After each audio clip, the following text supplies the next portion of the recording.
Hello everyone, welcome back to my channel. I am the Electrified Latina, and today I will be talking about battery task forces across the country, and I will also give you the updated news of the laws for e-bikes that have just gotten to Oregon too. Now, things are really starting to heat up in the e-mobility space, especially when it comes to e-bike laws and fires.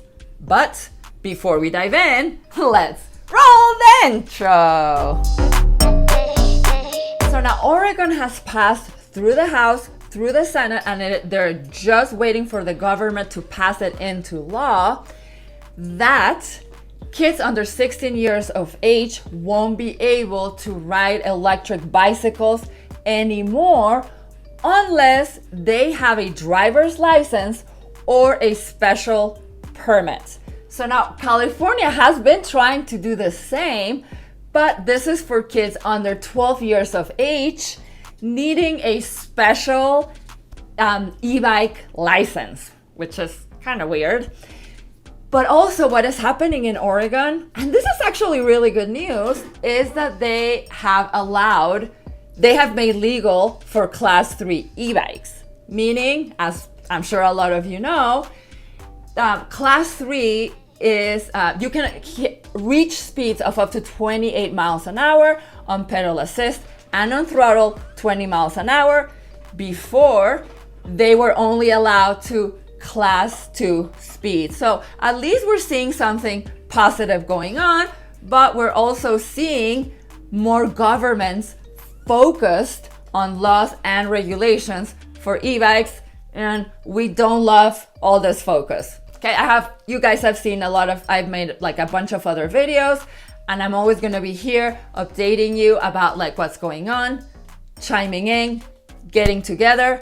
I am brainstorming and trying to figure out what more can I do besides giving you all of this updates and news and getting our community together. I'm brainstorming, guys. I need to think of something. Guys, so I want to hear what you guys think about the 3 classes for e-bikes. So in my opinion, they are idiotic and very confusing. I mean, like, some have throttle, some don't. Yes, you can get to 28 miles an hour, but only if you pedal, but it's not okay if you throttle. Like, really? So, I am of the opinion, like some of my viewers have been telling me too, is like, just have a speed limit for e-bikes and have us follow the rules of the road. And if we don't, then get ticketed, then get fined, just like cars do. Right, guys? Now, I want to talk to you about New York. So now there is a special task force for lithium-ion batteries, and they are in the fire department of New York. So they are going after repair shops that also build their own cell packs without being certified to do so. So there's a shop called Wilson's Scooters that is now being shut down.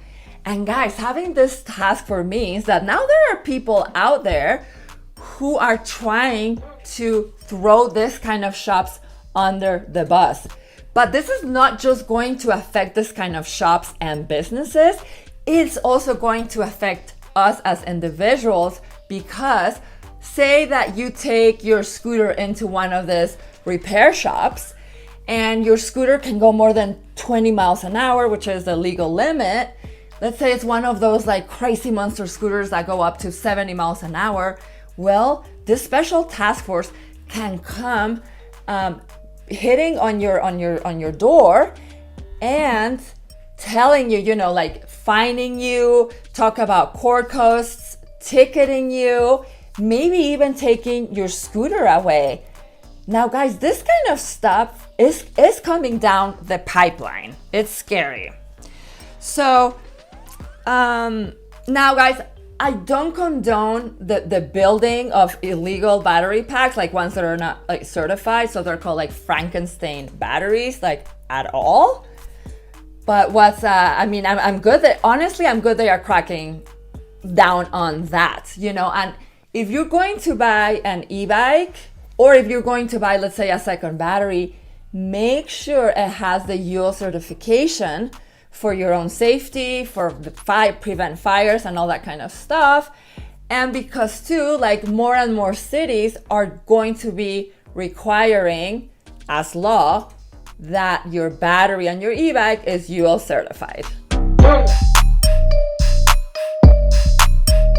I can bet you guys that this task force will be making waves in New York City.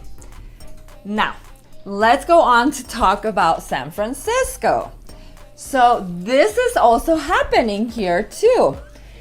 So San Francisco is now set to make rules for e-bikes and e-scooters that carry lithium-ion batteries. Okay, so the news that was talking about this said that 18 people died last year from battery-related fires. Okay, but this was in New York, okay? So how many people do you think have died from car accidents or pedestrians crossing the street from where they shouldn't be? Can you imagine the difference? The hundreds, the thousands, the hundreds of thousands that this happened to? And we're talking about 18 people in battery-related fires in New York. Now, in San Francisco, they are making a huge deal because last year, one person died from a lithium-ion battery fire. So can you imagine if, like, the government, like, made a law out of every fatal car accident? They would be banning cars left and right? They would be making, like, crazy laws for them. But one dead in San Francisco, and that's enough for them to be setting a task force for lithium-ion batteries. Okay, so it's like they're trying to make people care for things that don't even matter. Guys, like, and they want to push through legislation to make it harder for people to get an e-bike. So by registering it, getting a license, insurance, like I've talked to you in other videos. Guys, our country has real issues to deal with, yet they're pointing the finger at our beloved e-bike industry. I mean, let's talk about huge issues like human trafficking, rapes, child abuse, drugs, homelessness, car theft. Okay, so Colorado is the state with the #1 problem for car theft. Like, we get the most car thefts in the whole country. My car got stolen not too long ago, less than a year ago, because of this wave, because we're so popular for car thefts. What's the government doing? Nothing. If anything, they are making it easy for these criminals to escape a conviction. So, I think I haven't do a lot of research about this, but it's like they don't consider a car theft being a felony. Okay, so I'm not gonna go into it because that's a different topic. But what I'm trying to explain here is that we have real issues out there. Okay, so guys, thank you so much for coming along to another one of my videos. Like I said, I'm going to continue making videos like this one for you guys and for me too. And please, I want to hear from you, whether it's good or bad. I want to come together, like I've been saying. And then, yes, I'm very open and willing, like any ideas that you can have, like for me to participate and maybe make some change, maybe make something happen, put my little grain of salt. I'm all about it. I really care about this industry.